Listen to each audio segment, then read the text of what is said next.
Hi, I'm Beck Lane. Let's move this back a little bit. And I'm Beck Lane. This is Catalyst and Company. Catalyst and Company, where we're catalysts in each other's lives as artists, and we're catalysts in our own. And hopefully, we become the artists we've always wanted to be, and we reach the goals we've set for ourselves by sharing stories and stuff. Behind me is Amboy and Charles Street. We lived there till I was 9 years old. Two. The title of the painting is Amboy and Charles Street. We lived there till I was 9 years old. But this is the second edition of this painting, or this image that I've done. The first one is with Chasen Galleries here in Sarasota.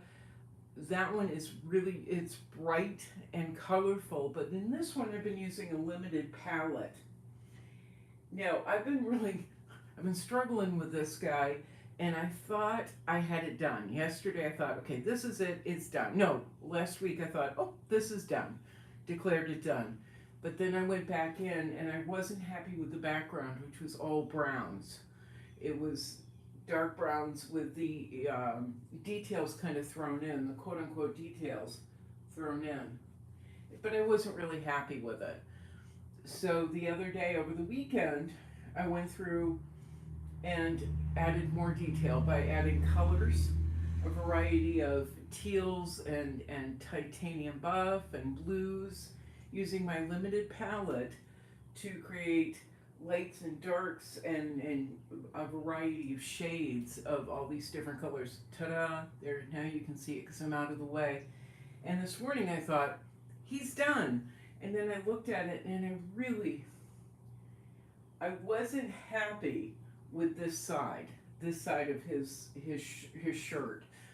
His stance is off kilter, but this side of his shirt was really exaggerating a problem that I thought was more stylistic, like almost like a Chagall.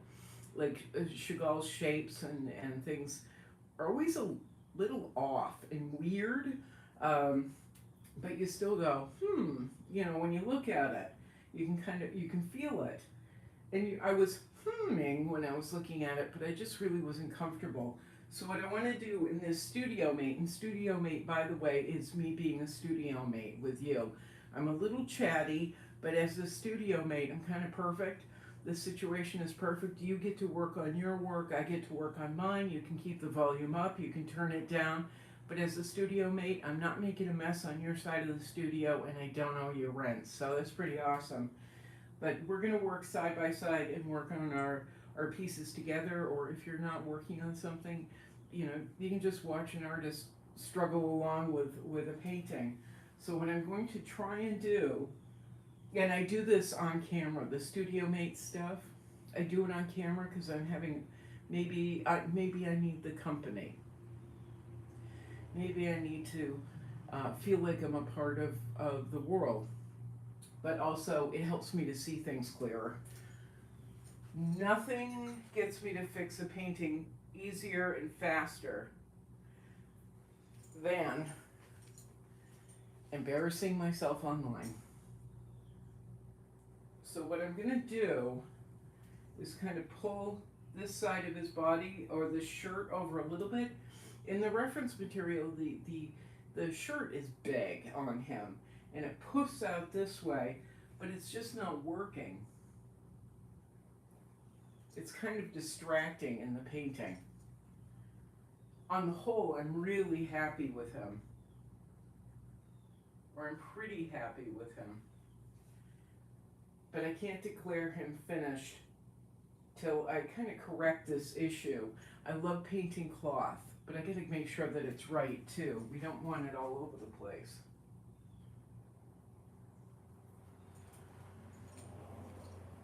So I'm getting to work on this guy, and I realize, I'm kind of blocking everything, but you don't really need to see me. You don't need to see every little brush stroke. What we need to do is keep each other going.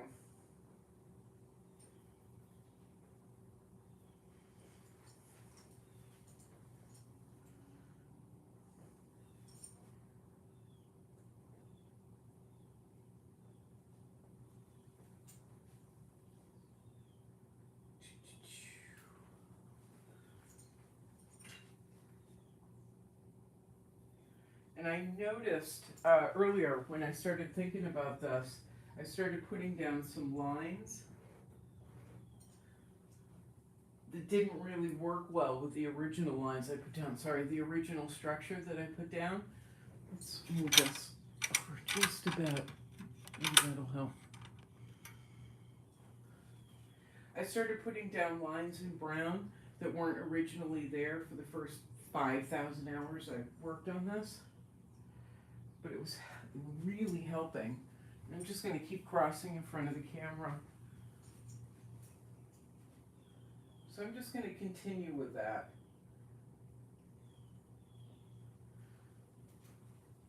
And it's okay. These lines that are crisscrossing and kind of a mess, it's okay because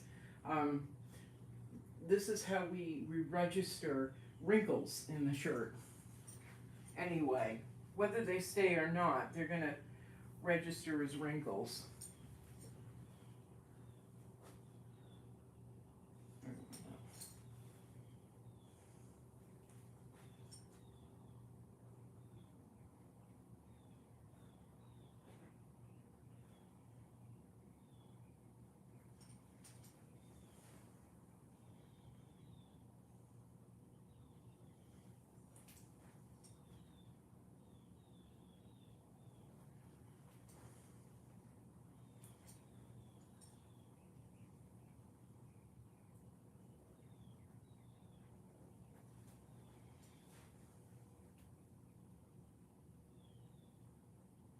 They're also helping to straighten the figure out. Just, ooh, shoot the battery.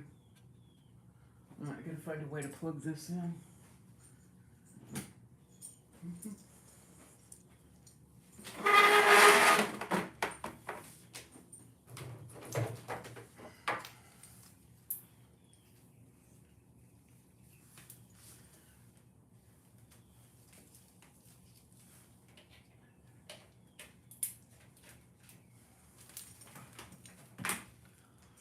Let's get this thing all plugged in.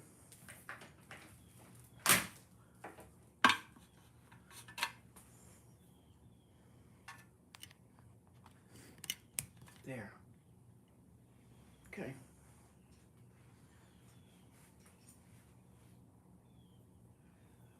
So we may or may not be doing Studio Mate for a little bit. Just depends on the camera. My little iPad, the battery's dying.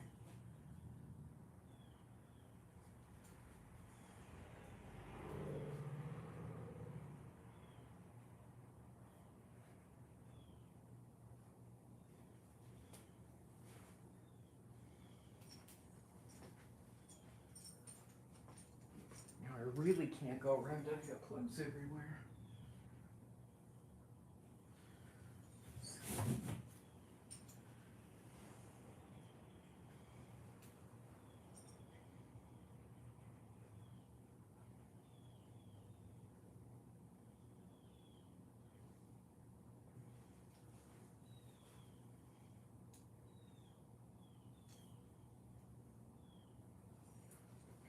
Just found this fabulous blue.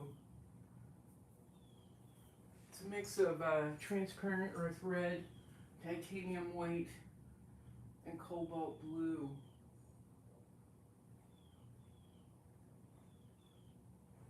And it's funny because you can mix these colors and paint with them and paint with them and paint with them, and you won't get the same effect every time. It's like all of a sudden, poof, the perfect color, the perfect shade just shows up.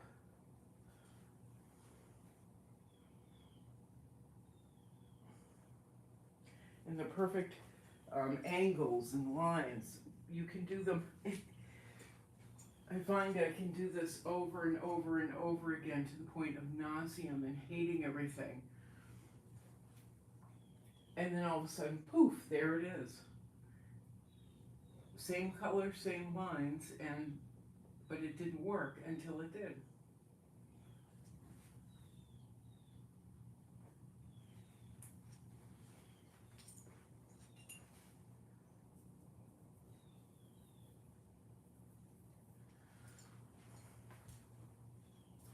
Now, like I said, the original for this is available, the number one, Amboy and Charles, I lived there till I was 9 years old, is available at, number one is available through or at Chasing Galleries here in Sarasota, and their information is down below.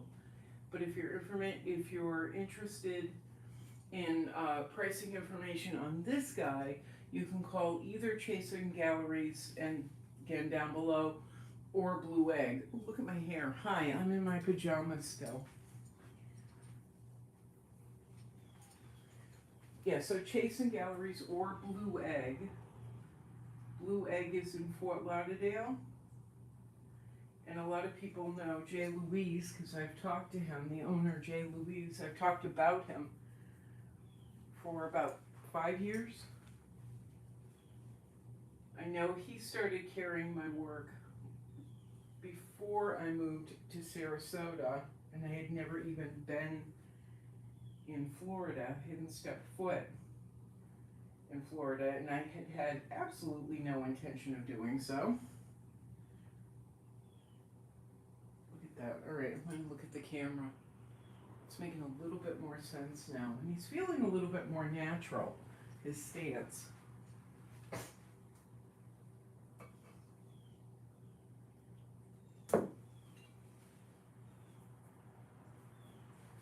Whereas before, my head started doing this.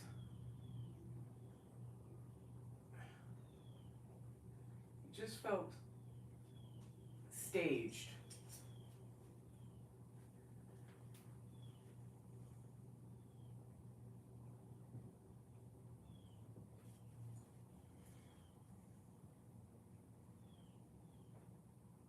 Felt like I was trying to be, I was trying to show off a style.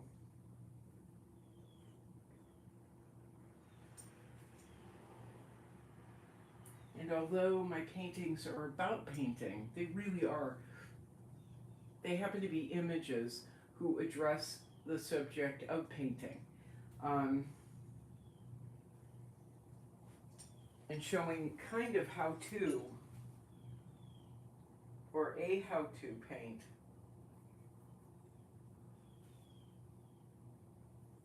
I don't want it to be blatantly about style.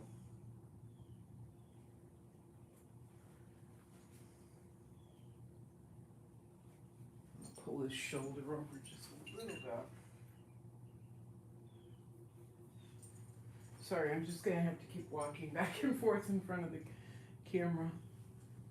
Because right now I've got the iPad plugged in and I have cords everywhere.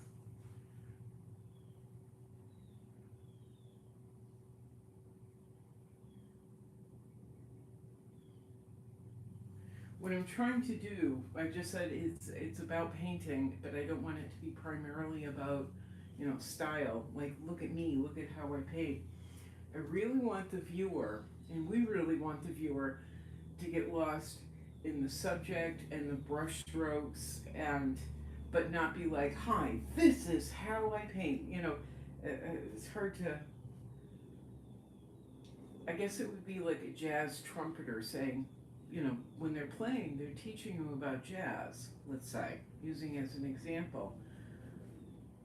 But you don't want it so overtly about this is how to play jazz, that's all you hear.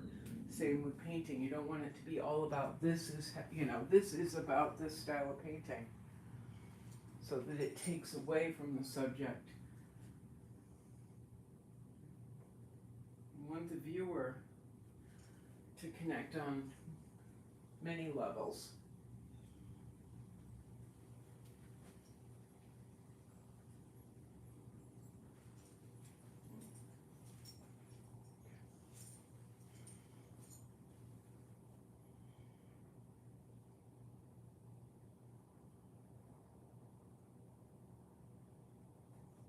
On many, many levels. You want them to know who you are. Do you want them to recognize there's something different going on in the work. But with it all, not all being about you or me.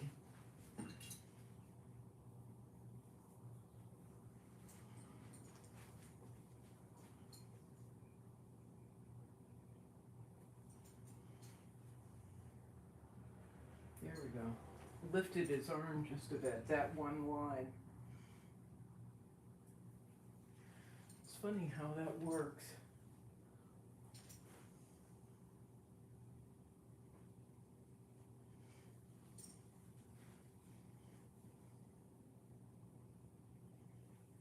A couple of lines can just absolutely transform a painting or a piece of artwork.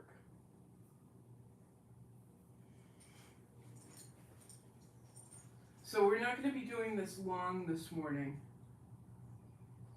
but I really needed to correct this, and I thought, well, you know what, let's share.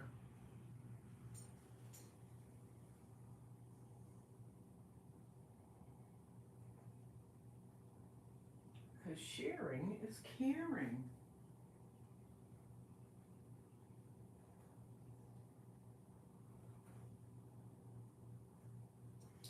Sharing also forces me to figure it out.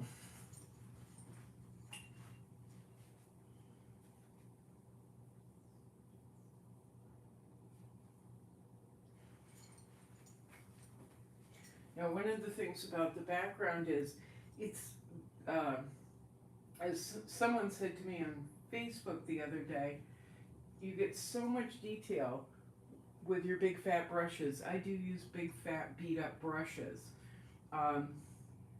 And somehow I'm able to get some weird detail in there.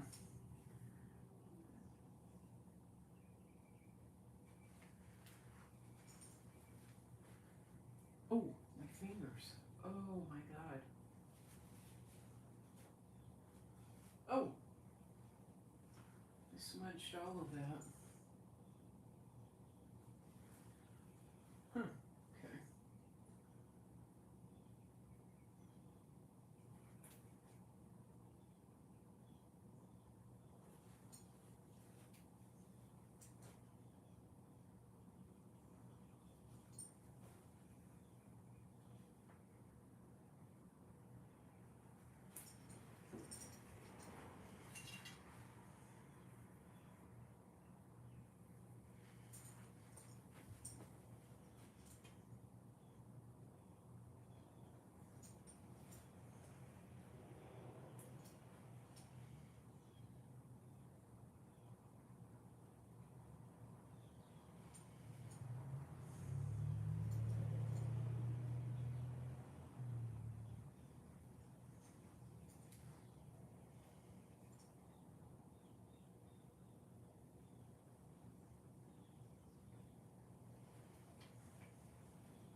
Oh yeah, so I was saying before I realized I smudged this with carrying it around.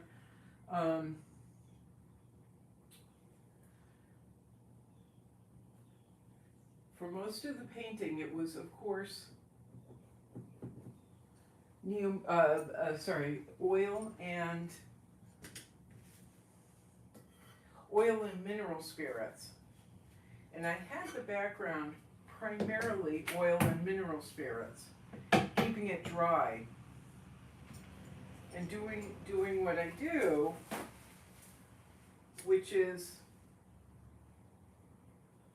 keeping some areas of the painting completely flat in feel and with color, like his hair, his face. His hands are semi-flat. His tie, they don't have Neil McGilt mixed in. They don't have a medium mixed in.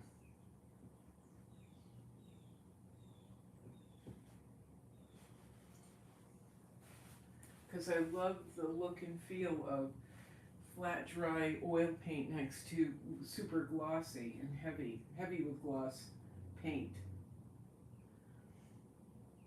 His shirt has been oil and neo McGilt.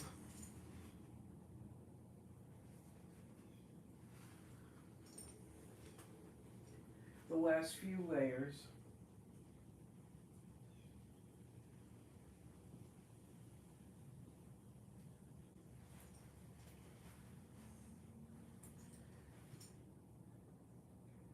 As well as what I'm doing now is neo McGilt and oil.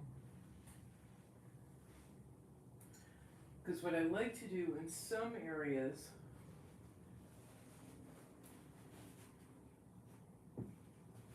is follow the lessons I learned looking at going to the Norman Rockwell Museum in Stockbridge,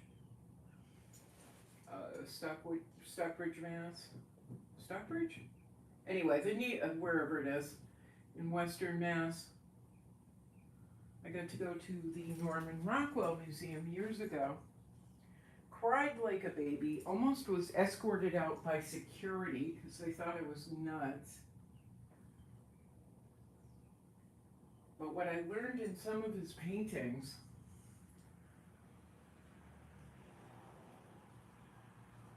was how he got white so white. And it wasn't, I'm not sure if it was using a particular, I'm not sure, it may have mattered, but a particular color white. But it was like just globs and globs and globs of white. He got this really crisp white, I remember, out of a curtain when he was developing a curtain. In the background of the painting, there's a painting of a grandmother and grandson sitting with two, I'm assuming, truckers at a diner. And the grandmother and the grandson are praying before they eat. They're all dressed up and they're praying before they eat. And the truckers are kind of leaning over them at the same table, just watching them pray, you know, slightly confused or whatever. And in the background is a window with an industrial scene lightly brushed in. But in front of that is this curtain. And the curtain was so white. When you see it in photographs, it's white. Well, he had just slathered on all this white paint. And it gave that curtain so much texture and life. And we've talked about it before, how in other paintings, other images, he just used a pencil. He didn't even bother with paint. He just used a pencil.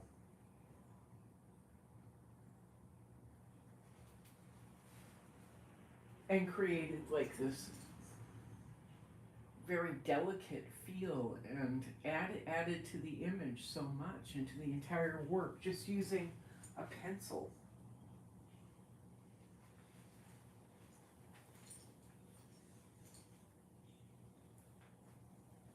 And I'm not, I hate this word, but inspired by a lot of artists.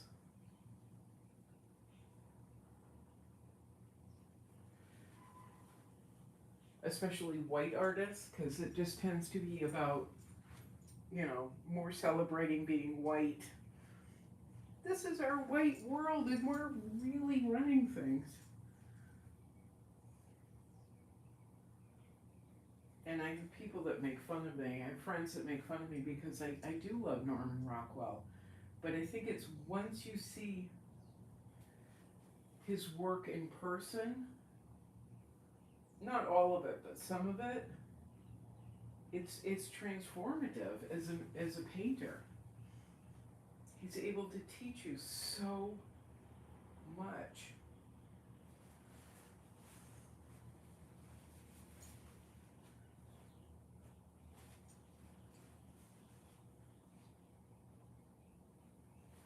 Some of his stuff is just kind of hokey and really dumb, but he was so highly skilled. Sadly, it was the subject matter for the Saturday Evening Post that he painted for.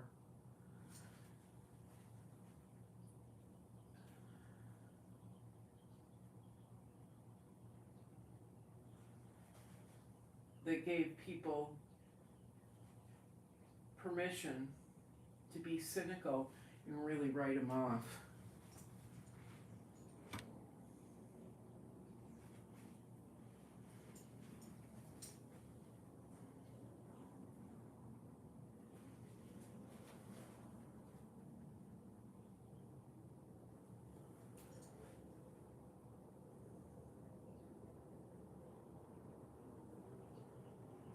Oh, a few videos ago, I was talking about our friend Lori Childers, the one who gave me the cobalt blue, and how she, you know, in giving me this really fabulous tube of cobalt blue, pushed me to, without meaning to, got me to paint with a limited palette. You know, she gave me this tube and I wanted to show respect, so for the gift. So I started doing this limited palette painting. Lori is absolutely killing it, by the way. Lori's sold a number of paintings, her landscape paintings, and she just had a print giveaway. She had a really beautiful print made and gave it away, and it was to somebody, it was absolutely clandestine, the person that won it. A high profile person, semi-high profile, but she's really killing it. She's doing well, and I'm glad because she's a nice person. So if you get a chance, look up Lori Childers. I know her link is in below one of my videos, a couple of videos ago. A link to her Instagram. And if I remember, I'll post it again below this one.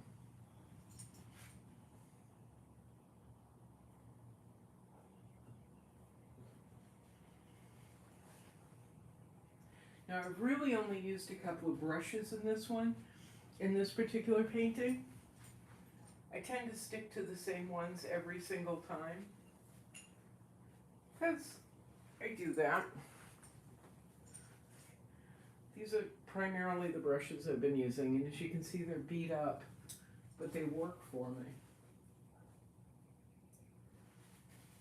They're old, they're beat up, they're cheapy ones from Michael's, and I like them.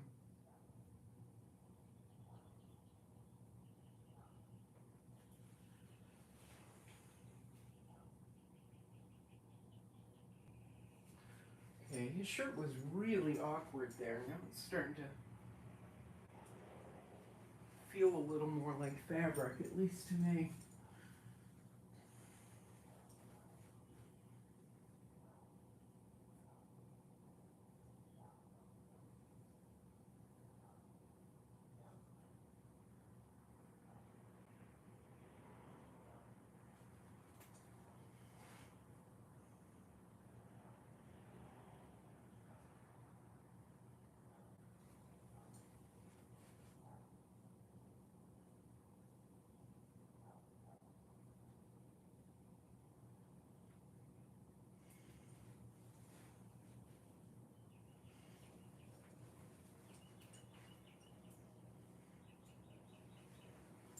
At least to me, and that's what's important.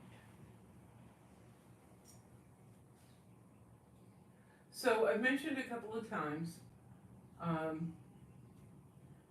that I'm working for a friend of mine who wasn't really a friend for a long time. It's more like really awful. But we worked together at this other job where I thought I'd gotten to know him. I didn't like him. And he knows this. This is no secret. I've talked about it. But I've really grown to appreciate him.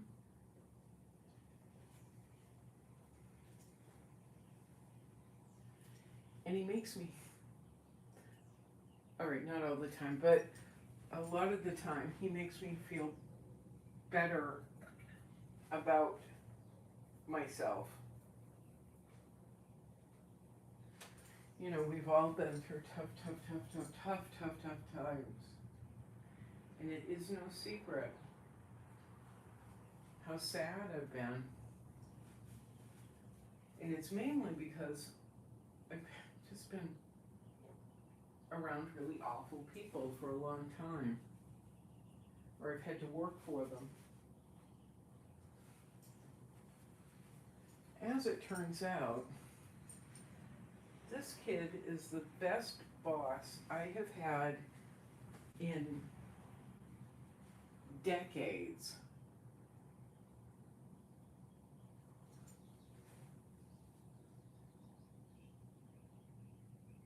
He's been kind.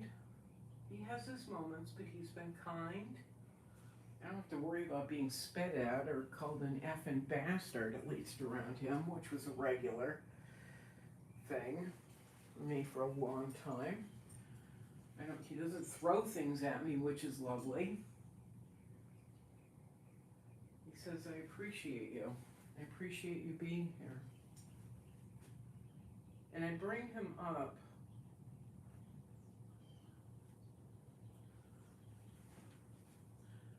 not only to say nana to every horrible boss I've ever had, but also because he's, well look, his head's missing. Once again, not my favorite word, but don't have a big vocabulary. He inspires me. This kid inspires me. He always gets me thinking because he's not doing things that other people are doing. He has his own way of doing things.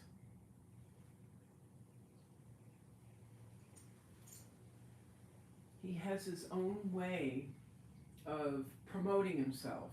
He has his own ways of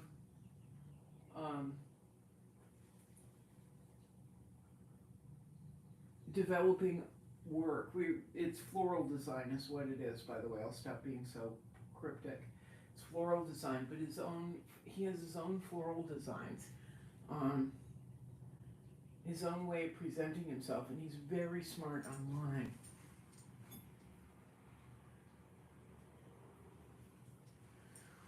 And what's funny is, what makes me laugh every day is all the people that he and I worked for in the past who kept trying to tell the both of us what pieces of garbage we are,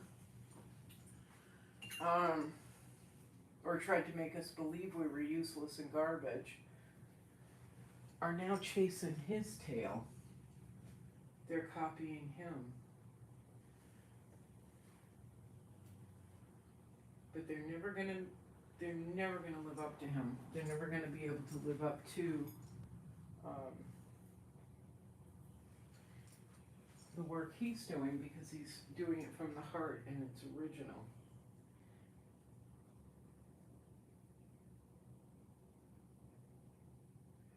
He's not really chasing any trends. He's doing what he thinks is right. And he's succeeding. And so I've had to look at that and use it as an example in my artwork.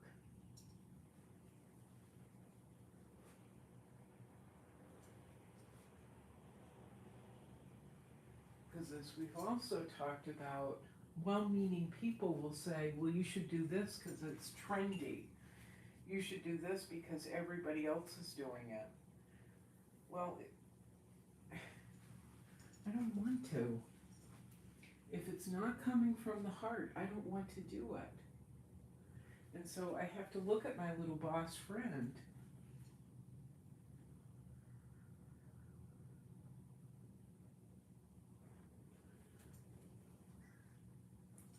and his retail business, and I have to go, you know what? It's working. It's working for him. It's worked very quickly for him. For me, it's like a slow burn. You know, we've been at this for now about a decade. painting in this style. I've been painting in this style in my own way with my ideas for not very long. It's only been about 11, 12 years. And it's all morphed. It's morphed, it's changed, and it will keep changing as we move along. And I get very disheartened, which happened pretty much the entire last half of last year. But then I look at my friend and I go, wait a minute. Nose to the grindstone, keep pushing. It will work. Copying other people, other trends, other styles is a temporary thing, because trends will change. And then you gotta go chase somebody else's tail. What are they doing? How are they doing it? I better do that too.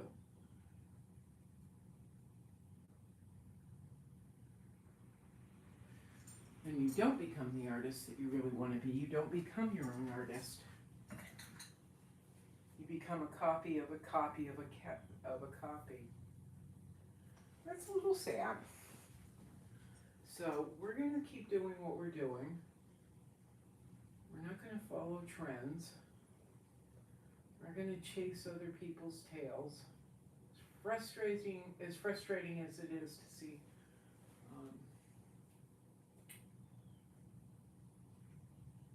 things just kind of magically happen for people who just copy other people. I can't do it. It's not in my heart. It's not how I operate.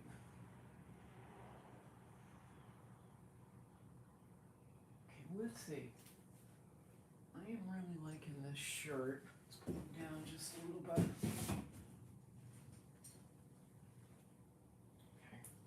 Now the problem with this limited palette is it does not photograph particularly well, at least with the limited equipment I have.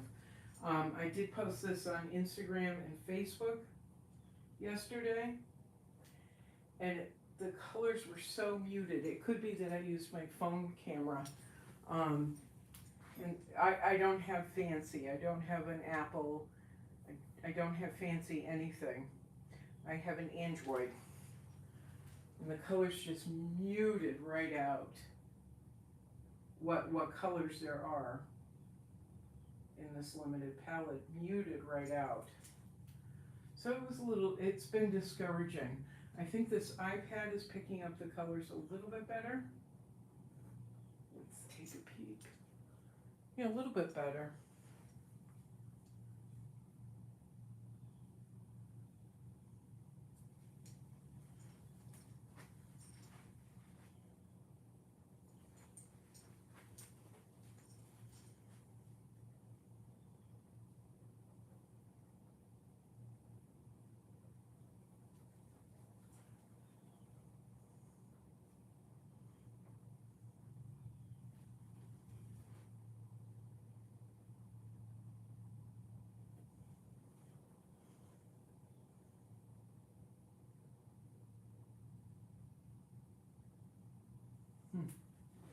In fact, speaking of trends and things, I have a friend who likes to tease me, kind of laughs at me, because he's an artist as well, and he's been able to buy a house. Not something I ever want, but he's been able to buy a house, and it really is through doing the work, and he knows it, and he thinks it's funny that he can just throw together something kind of crappy, and he's got all these people that will run in and they're just in love, and I can't tell you too much because it's just so awful.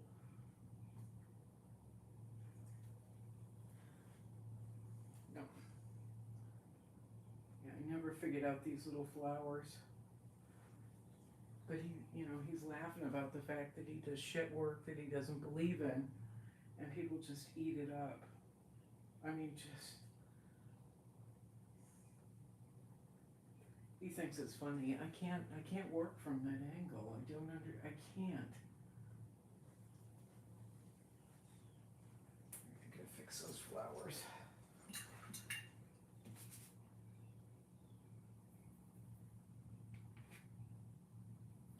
Can't work from trends, can't work from copying other people. I can't say, well, it's a piece of crap and it's not original or genuine, but there we are.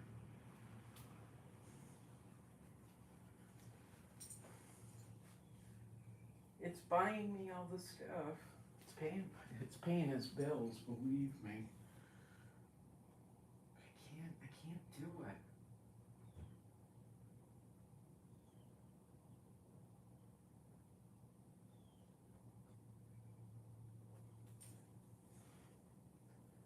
Just don't have it in me.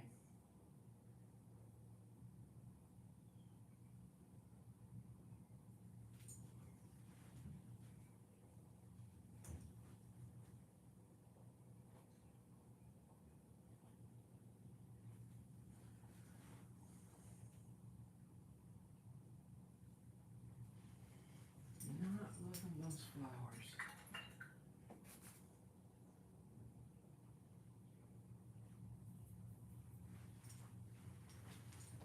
Right, let's take this and turn it. Ooh, shit.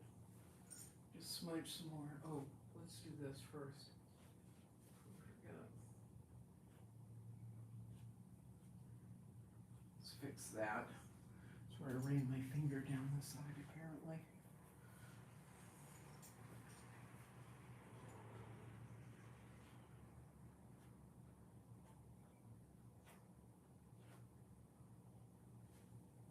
It's funny what you can see when you put on your glasses. What a mess you've made.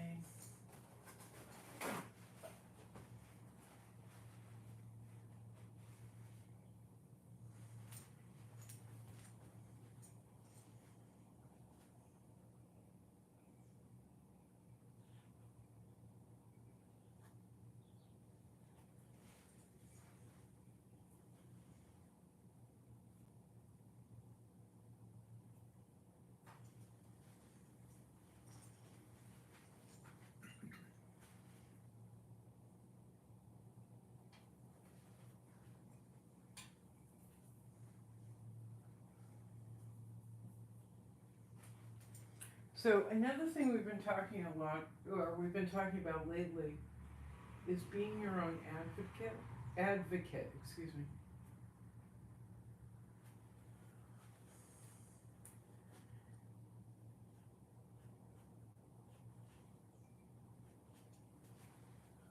And I haven't been particularly brilliant at being my own advocate for the past 7 months, 8 months. Yeah, play with these flowers. But I've been taking the brochures that I had made, really sending them out to people, taking a chance. Maybe it's dumb, but I don't care. Sending it out to the most unlikely people.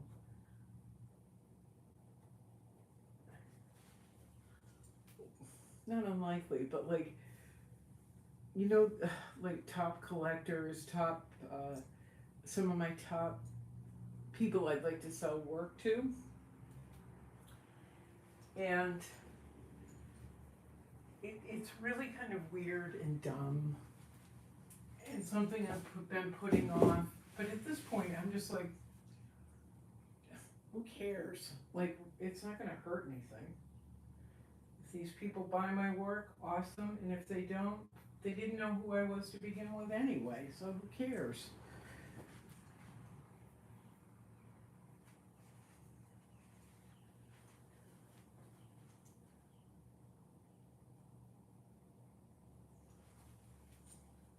Oh, looks like I'm giving flowers shape.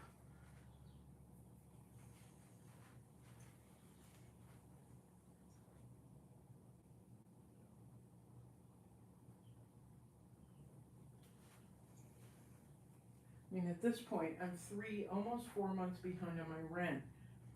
What is it going to hurt to write people who don't know who I am and probably don't care and say, this is my artwork.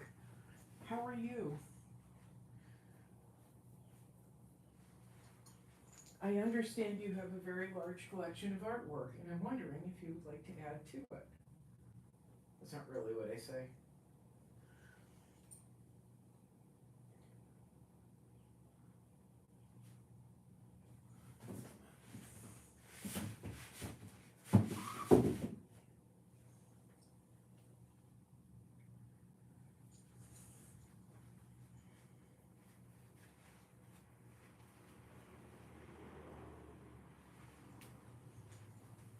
But there's been a slew of people I've wanted to reach out to.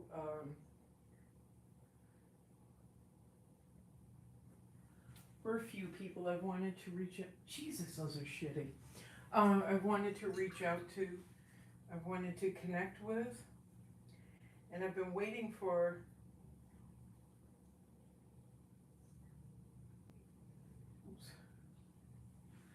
I've been waiting for them to find me in other ways, like online, blah, blah, blah. But again, why should I wait? Why should I just like sit around with my fingers crossed or beg other people to go in and say, hey, there's this artist?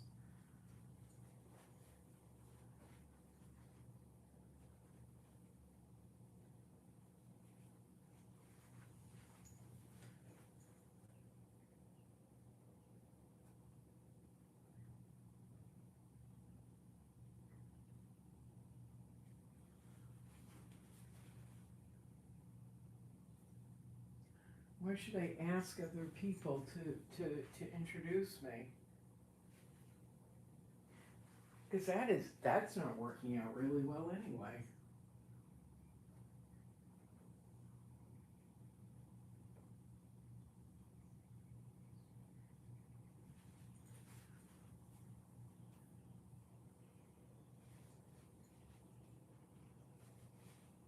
Yeah, I'm painting and repainting. I don't know what they are on the reference material on his shirt, but I've given him flowers.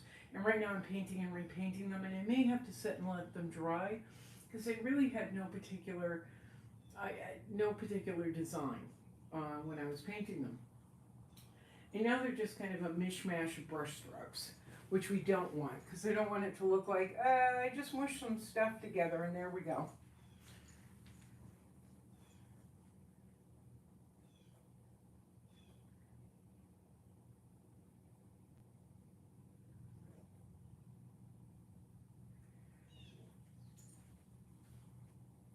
Yeah, I threw some paint on the canvas and it's fine. Because it's not fine. We need to do the best we can. All the time.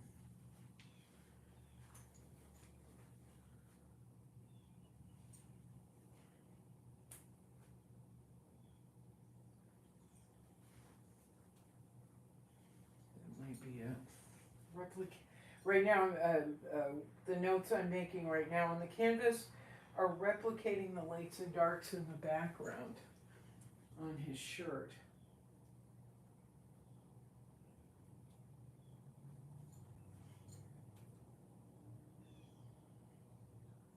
I don't know. Not convinced.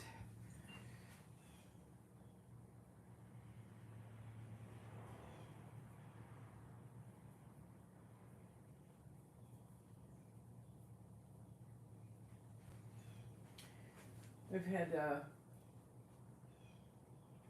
number of people say, just tell us what you need and we'll take care of you. Sort of. Saying something like that. Oh, but one thing that gets me down is I say what I need and people go like this. Yeah, whatever, you'll be fine. You always are.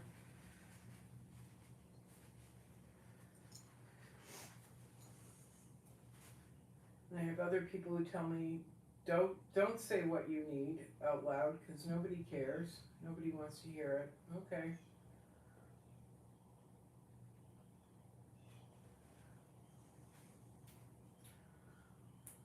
So kind of at this point, I'm like, yeah, I'm just gonna say what I need. Or I'm gonna contact people who I think, who I've wanted to contact. I'm gonna do what I need to do so that I know in the end, no matter what happens, I've done my best for myself. I've been okay, I didn't shower, but I've been the best advocate I can be for me and my artwork. I have to know I gave it my all. And if everything goes to shit and nobody responds, well, there we are. Not my fault.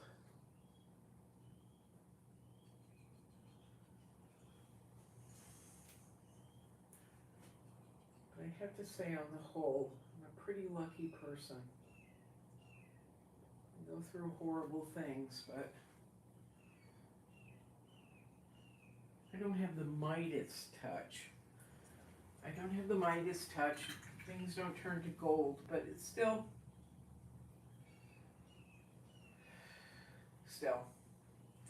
it is what it is.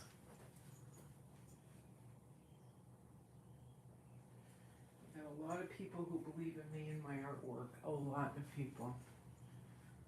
We've got a lot of people rooting for us.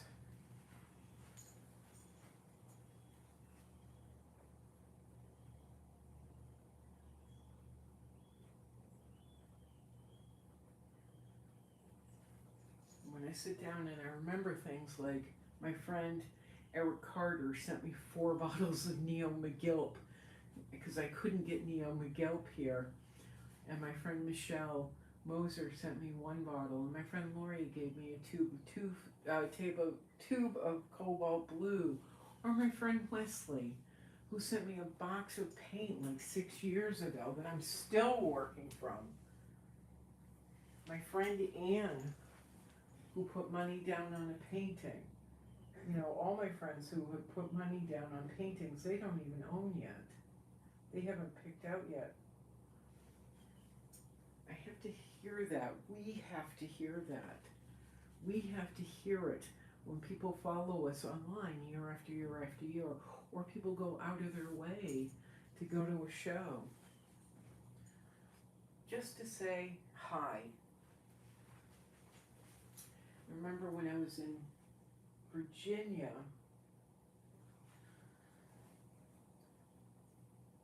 I did a sidewalk thing, not my normal state, but I did a sidewalk. I was part of a sidewalk festival thing called Art Attack. It's called Art Attack in Fredericksburg, Virginia. And I kind of wanted to do it because of I wanted to do it because of the organizers. I really admired what they were doing in their town. And Fredericksburg it's pretty tired. It's a pretty tired town. It's like New Bedford in some ways. New Bedford, Mass in some ways. But I did Art Attack. And I posted it online, and I remember at one point, I just got so bleary-eyed, I could have cared less anymore. I was just like, too many people, too much. This couple came up to me because they had driven, I don't know how many hours, and decided to take a vacation just so they could come see me on the sidewalk in Fredericksburg, Virginia. And I was so bleary-eyed, I forgot their names, I forgot where they came from, I forgot everything. I was just like, ooh, pizza, you know, I needed something to eat and I needed a break, because it was too many people at this thing. And now, she just reminded me the other day, or not the other day, but like a month ago, I had to ask her, Susan, are you the woman that showed up in Fredericksburg with your husband? And she laughed.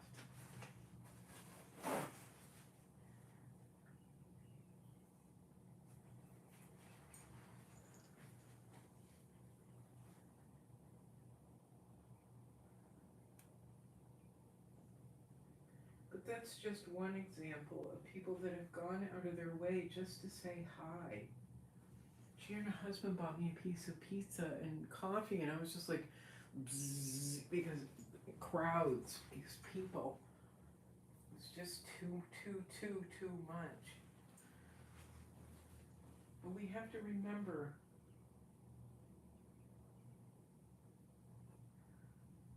times like that and things like that, especially when we feel lost and alone.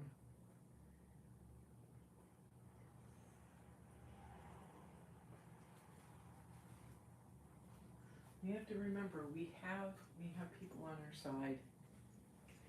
We have people who are vehement supporters and very kind.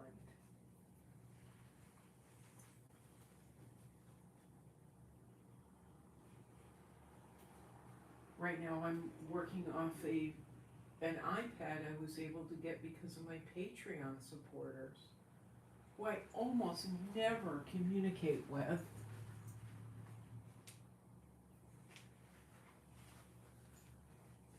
Which is rude.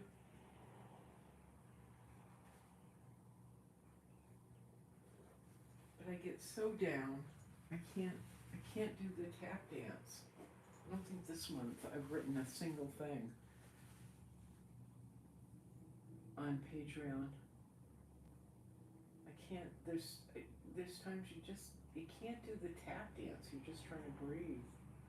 Just trying to keep breathing anyway.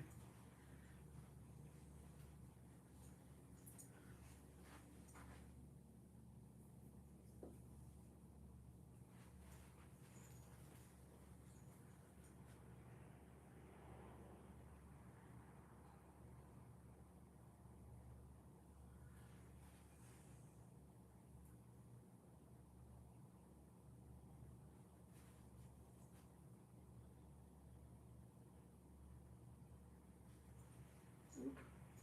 Sorry, sleeve. So funny when I pull my glasses up and I look like this, it looks so clunky. And then I take my glasses down and it looks really clear and warm and crisp and beautiful. Lesson here, don't wear glasses. The world is prettier without glasses.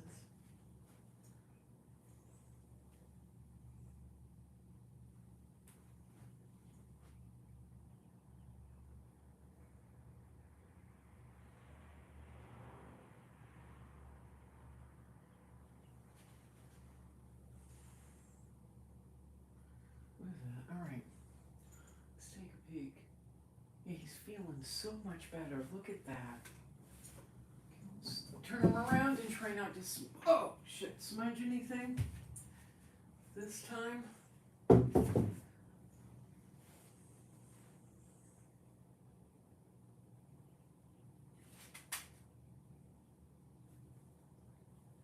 Okay, I'm gonna look in the camera because I want to see his sleeve. I want to see everything. Now, some of these lines are a little hard.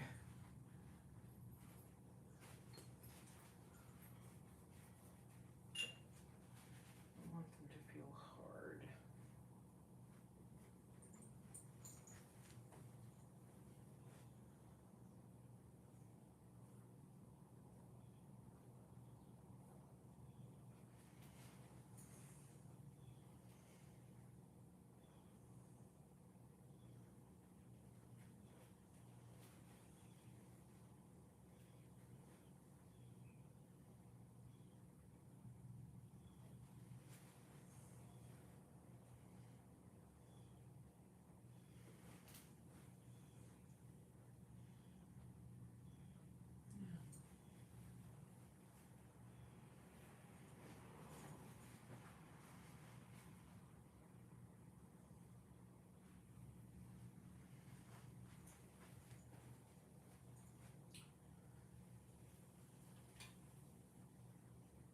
So again, if you're interested in this or Millie, one of the other paintings we finished, or any of the work on my website, becklaneartist.com, www.becklaneartist.com. You can contact the different galleries that are carrying my work. But for this one, if you're interested in Amboy 2, Amboy and Charles Street 2, what a silly name. You can contact either Chasing Galleries here in Sarasota or Blue Egg in Fort Lauderdale, or again, Raphael Coelho up in Newark, New Jersey. And we can figure things out and we can get it shipped to you as soon as it's dry. Whatever century that is, because it's very wet. But yeah, for pricing and info, contact one of the guys. And we'll take care of you.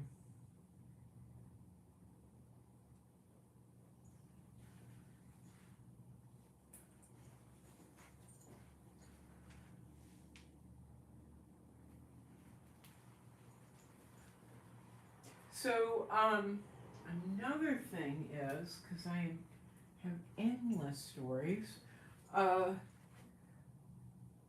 friends of mine set up a shop through their website.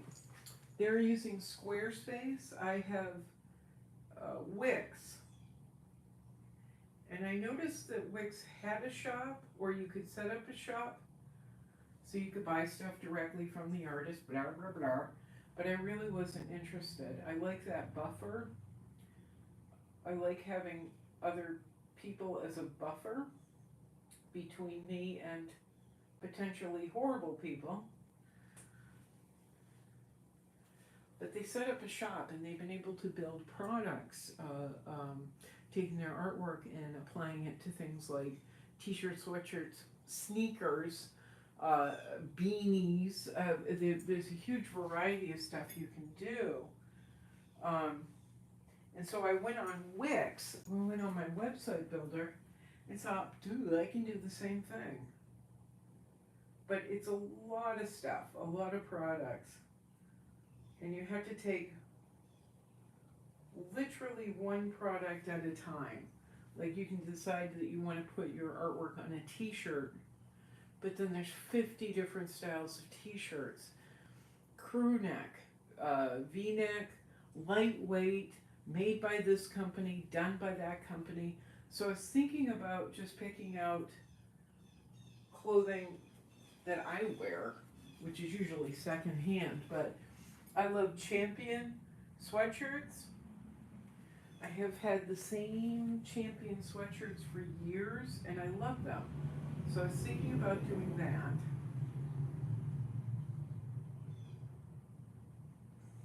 And I was looking at things like having a watch, which I thought was pretty cool. But again, it's a lot of crap to go through and sort through. And I've been reasonably happy with TeePublic. I would always like to sell more. With TeePublic algorithms, that's not always possible. Whatever. But again, it's being my own advocate. So if I sat down for a few days and set up a store on my website,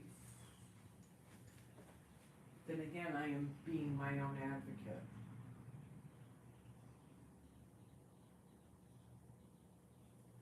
I'm not necessarily interested in selling original artwork off the website.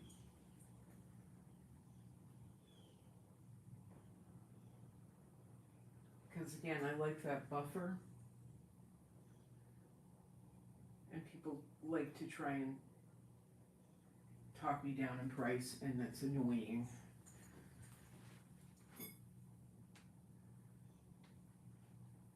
And I don't want to have to deal with it. I love your work. I respect your work. I've been following you forever.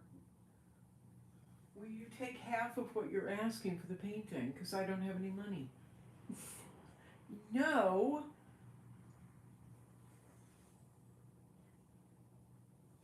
I feel your plight.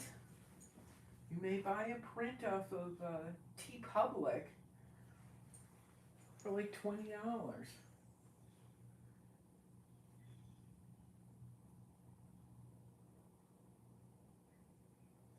That is why TeePublic is there.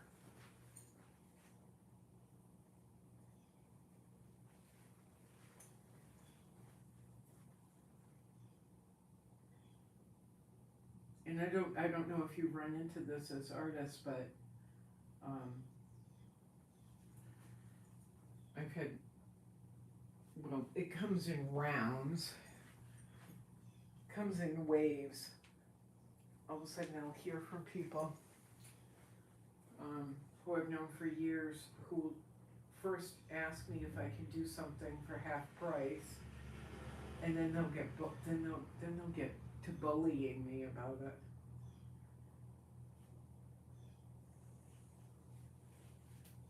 And about 15 years ago, I would have resented it. I would have done it. I would have been like, okay, guy that I've known for 40 years, that's fine.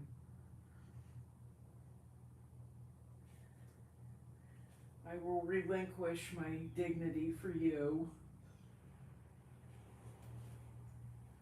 because you're so special. But over the past 5 years, I've just had to say to people no, and firmly say no. And when they start to bullying, this is a tough lesson to learn. When old friends start to bully you about your artwork and how they can't afford it, but they want it for a lot less than it is valued for, you've got to say, this part of the conversation is ending, or the friendship is.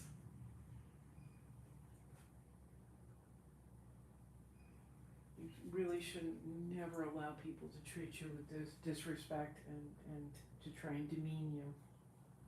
It's a hard thing to say, especially, hello, when you're 3 months behind on the rent and terrified that you're going to end up in eviction court, something that has never happened in my lifetime.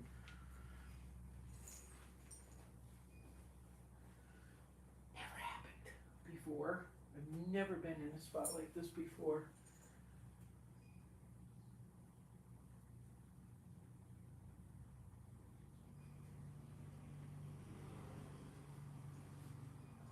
But I also have learned I'd rather walk away with my dignity and not feel shamed and used by people who supposedly love me and my artwork. Nobody matters to me that much anymore.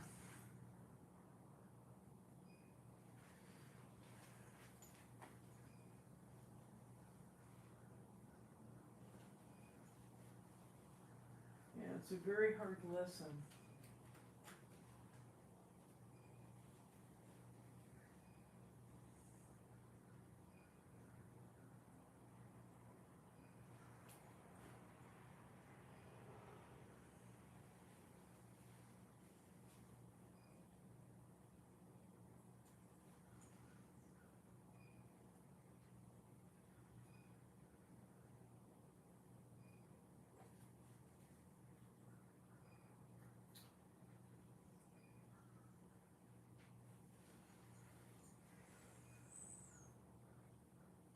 So I was sitting here talking and painting, and I was thinking, oh, the paint is so wet.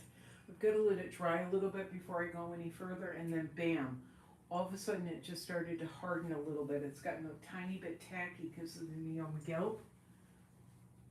And now I'm getting this really nice bright white. Again, I don't think this photographs particularly well because it is such a muted canvas. I mean, the colors are more muted than what we usually do. But to me, it's pretty exciting. My big Shrek brush strokes and all. But I love it when it hits this phase. And all of a sudden the paint starts to become tacky. And not tacky in the kitschy sense. Sticky and goopy, and it's sticking to itself. I'm gonna fix that edge. Looks really.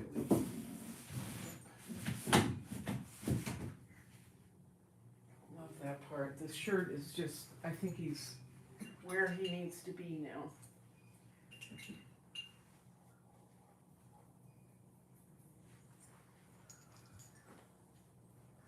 Okay, where did I goop up?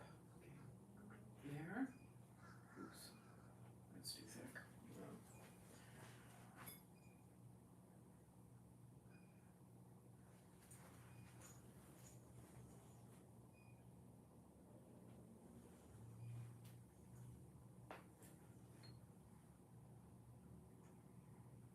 You know, learning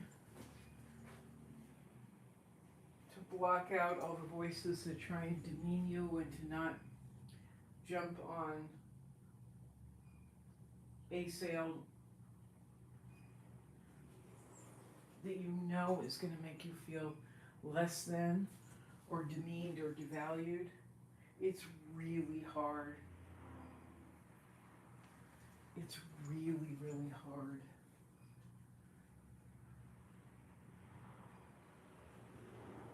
But what's harder is living with that sickening feeling that you allowed it to happen.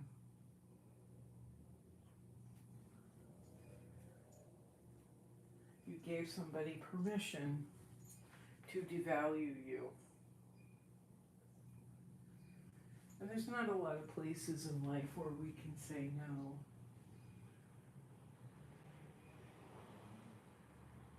Like working for terrible people. Terrible people don't want to know.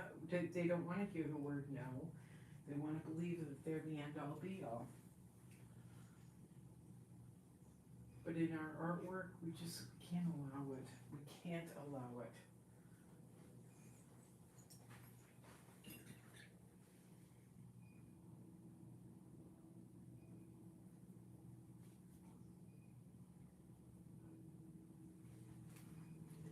We have to do our absolute best on every canvas or every piece of work we're making.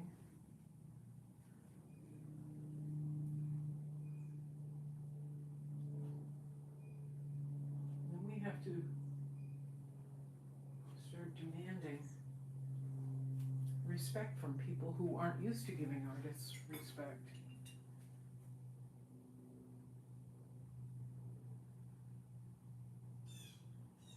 Yeah, I had one now gone friend. He was an old friend who was literally laughing. Actually, it happened 3 times in a 2-week period with 3 different guys that I've known for a long time. So you'd rather starve than sell me the painting for, what was it? It was basically a quarter of what it was worth. Yeah, I would. I have, and I would, and I probably will again. 3 different guys in a 2-week period, all with the same attitude, acting like they originated being jerks. I ended one 40-year friendship with someone I really adored. I really thought well of until that moment. I thought a lot of him until that moment. Till he really tried to bully me into a corner over doing a commission I didn't really even want to do for a price. My work sells for more than that. What he was offering me, a lot more. So we ended that friendship.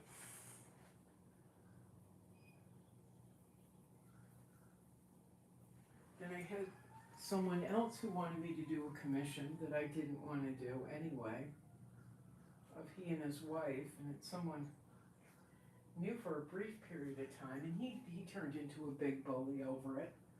So we ended that conversation and that relationship.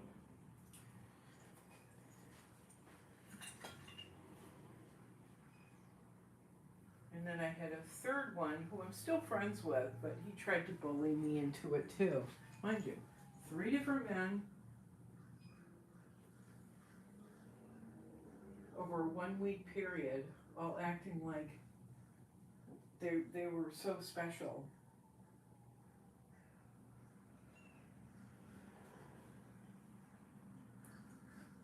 That I couldn't resist them. I couldn't resist the temptation to humiliate myself in my artwork.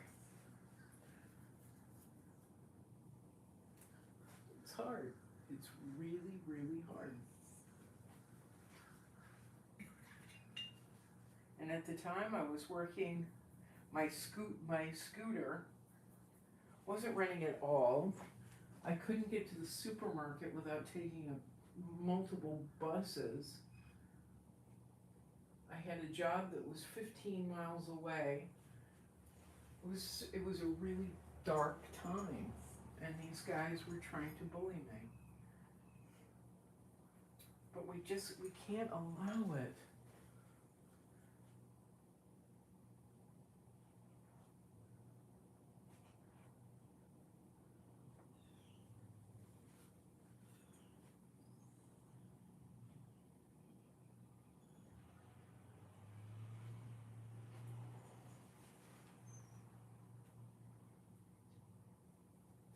Well, that's a smudged mess over there. Still fixing.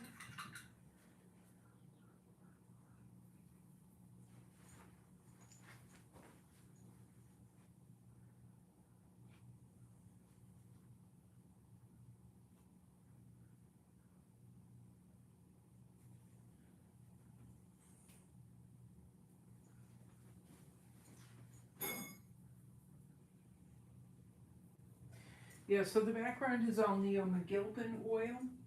The shirt is Neo McGilpin oil. The pants and the bric-a-brac that's on his pants is a combination of Neo McGilpin oil and mineral spirits. His face is just mineral spirits and oil, as is his hands, his shoes. So there's layers, and his tie, although it has oil in it, is primarily rooted in, visually, in aerosol, so it has a totally different feel than the rest of the painting. But it melds in as well. Let me see something. Why is that there? Just found a goopity goop.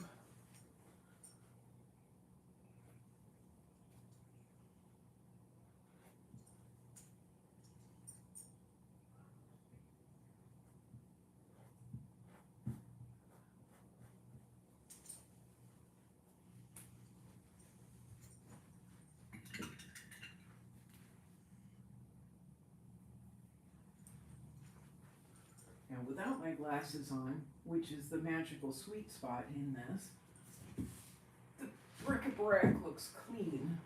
When I put my glasses on, it's a little messy. So, oops, now it's drippy.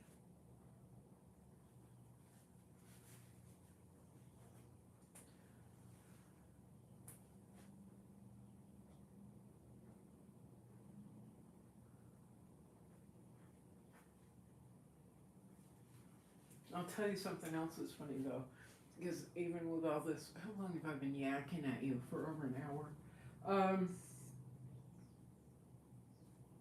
What's funny is, I'll get it this far and I'll be like, ta-da, dunsies, and I'll put it away. It'll sit and dry. I'll move on to other things, and then when we have a buyer for this or any other painting, I'll go back in and I'm like, no, gotta fix this, gotta fix that, and it always ends up working out so beautifully. When I'm trying to figure out how to perfect it, quote unquote, just a little bit more, I'm able to see things that I wasn't able to see when it was not spoken for, when the painting is on its own and it doesn't have a party yet to go to. But as soon as it has a party to go to, we dress it up. becomes really fun. Making a Way Out of No Way was a really good example of that. Jay at Blue Egg sold it, and I pulled it out. We had the canvas repaired because I had torn it. Being the klutz that I am, I tore it in a couple of places, and we had it repaired, and then all of a sudden I started seeing all the boo-boos in it and the ways that I could improve it. And I was so panic-stricken over it going to somebody's house and not being absolutely everything it can be. It became beyond, as I worked on it, became more than what I thought it could be. It was more than just a, here's an image. It really, I'm very proud of it. That little painting is sitting in Fort Lauderdale. A very lovely home in Fort Lauderdale.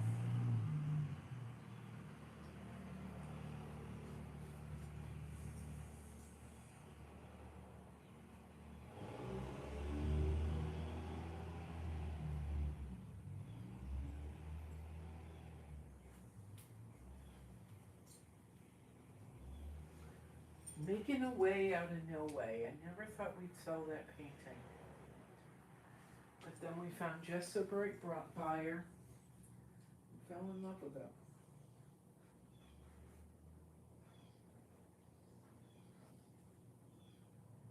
And that's what we want. We want that more than the people who will bully you and try and get you to cut your prices by telling you, well, nobody wants your work anyway, so why don't you sell it to me for nothing? Love that tactic.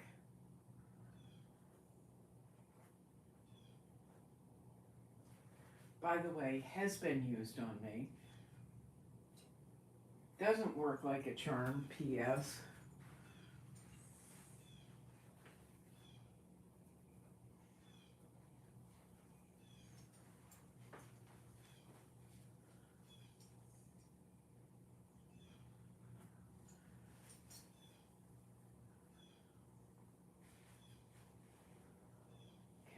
So we'll stand back, glasses off, perfection. Put glasses on, ooh.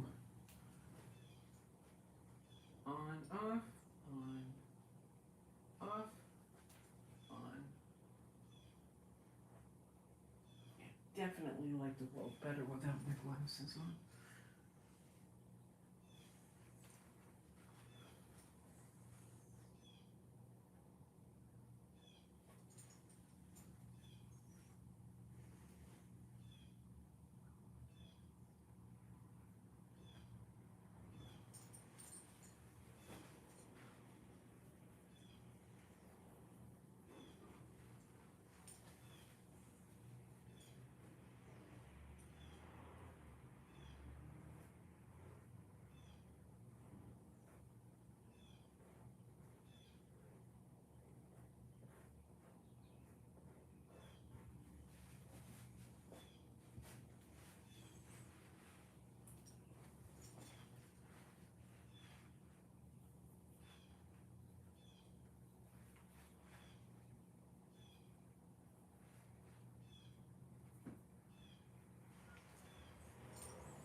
So, back to this being about the act of painting.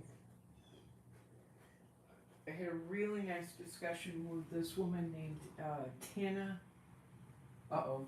Tapson. She's a fabulous painter. And I was afraid to show her my paintings because she does realistic work. And it's like hyper realistic, but good hyper realistic.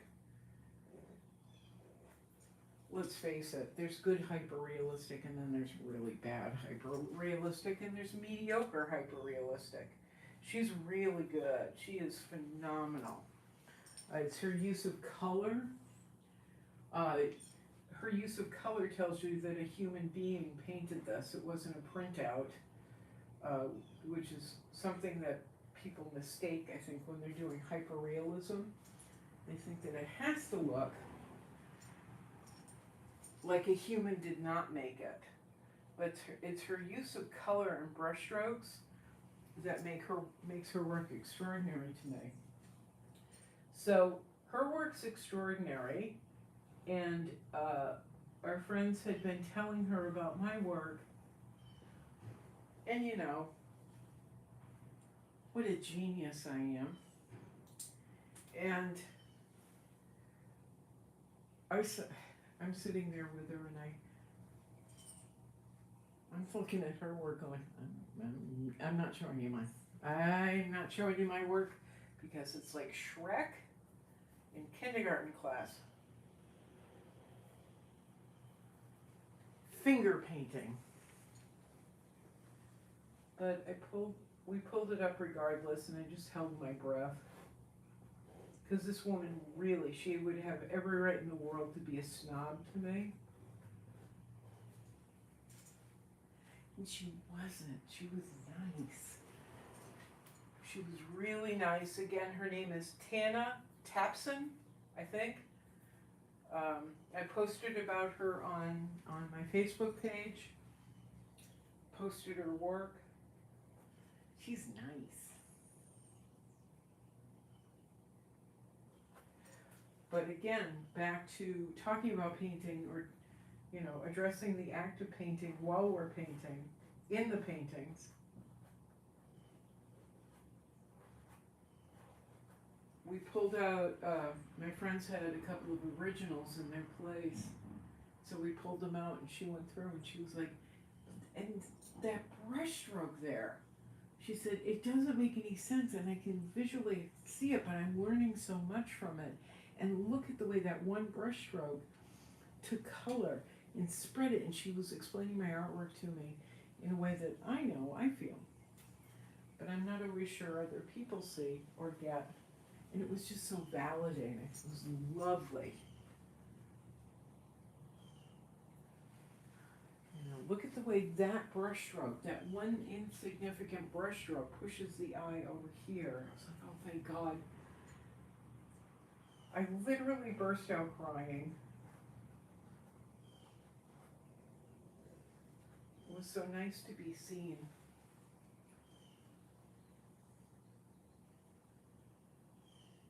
Well, all right, the part that made me cry was when she said, why aren't you famous?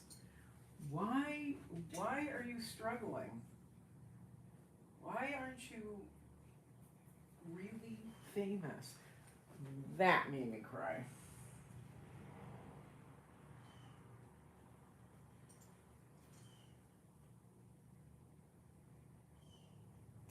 Because there's a woman whose skill level is so high that I expected her to do to me what, you know, sometimes I find my snobby little self doing to others, which is, that's nice. Oh, you must be proud. But instead we had a serious discussion on artwork and painting and paints. In fact, she messaged me again yesterday.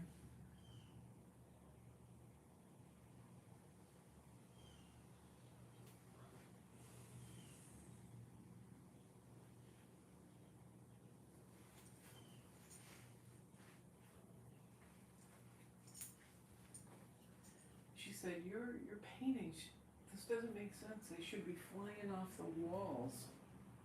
And I just burst out crying. I know.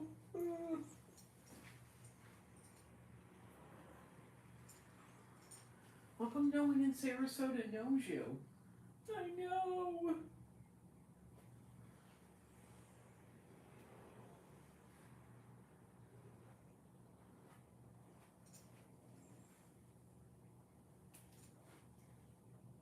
Your work should be everywhere. No, Tana.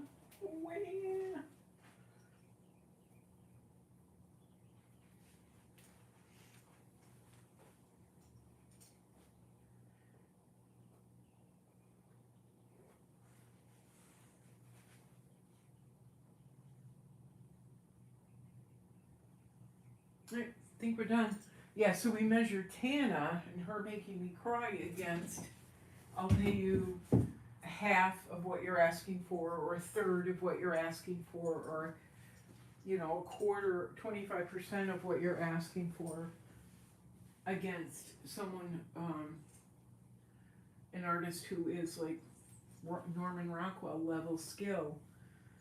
And you just go, no, I'm not going to tolerate being invalidated or devalued or humiliated. So, no.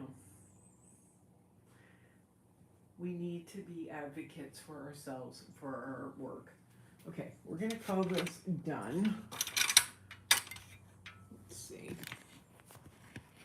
Little Am boy. Okay, you're not going to be able to see him. All of them. I don't think. Wait a minute. There goes his head. Ow! God damn it. Ow! Hand. I think I just got electrocuted. Huh.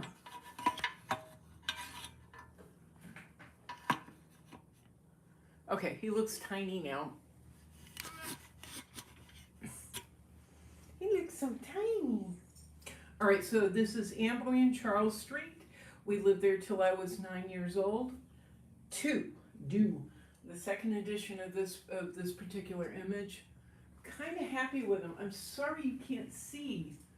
The camera isn't going to show you very clearly the colors and the detail in it, and it kind of pisses me off, especially in his face. We can't see his face particularly well. And I've been playing with it too to make sure that it's camera good. Let's see if we can pull them in. See it a little bit better in here. But there's like tons of teals in here, different shades of teals, different shades of cobalt blue, different shades of transparent earth red, the brown color I use. He actually does have a lot of dimension to him. Yeah, that angle is a little bit better. But today we pulled the shirt in, and we made it more straight up and down a little bit, even though in the reference material the shirt is oversized. It was not working with him. So now we've got him doobity-doo, and then we doobity-dooed his pants a little bit, and I'm happy. I'm going to call this done. We're going to take him, put him to the side, let him dry a little bit so I don't smudge anymore. Maybe I'll let him sit out for the day so I'm not smudging it as soon as we shut off the camera. If you're interested, you can call Chasing Galleries, 941 something or other. Number, name, and contact information is down below, or Chasing Galleries or Blue J. Louise at Blue Egg Galleries. Number is down below. All the contact info is down below. Or Raphael Coelho in New Jersey, and his contact info is down below as well. If you'd like to help support Catalyst and Company, where I've been yakking my head off for 94 minutes now, there are different ways you can do it. TeePublic, where you can buy images of my work on coffee mugs, travel mugs. You can get prints, posters and prints. You can get phone cases, all the junk, all the merchandise that people sell now. You can buy my artwork on, or images of my work on junk. There's also Patreon, where I don't communicate well with people, but you can help supply monthly support, and it really makes me happy. It's very nice. You can also send tips. You can buy me a cup of coffee through Cash App or PayPal. All the links are down below. And again, if you wanted, I've been mailing out thank you postcards to people, supporters who I have the addresses of. If you would like a thank you postcard, or if you just like a postcard, let me know. Message me through Instagram, Facebook, or you can contact me through my website, becklaneartist.com. All right, I'm going to go wash up, and I'm going to try not to goober him, but I'm pretty happy. We've got that nice thick Norman Rockwell white in a couple of places. So lovely. Yay me. Yay us. Remember today, go out and be an advocate for yourself. That's what I have to shower and go do. All right, well, take care. We'll see you again. And Carrie, I hope everything's good in Australia. Did you get my little packet yet? I hope you did. It could take a couple of years because it's going to go from Florida to Australia. Things get in a vacuum here in Florida, and sometimes they never come out. But when you get it, or if you get it, if and when you get it, let me know. All right, ready? Ciao. Ciao. Bing, moi. Ciao. Meow, meow, meow. Boink.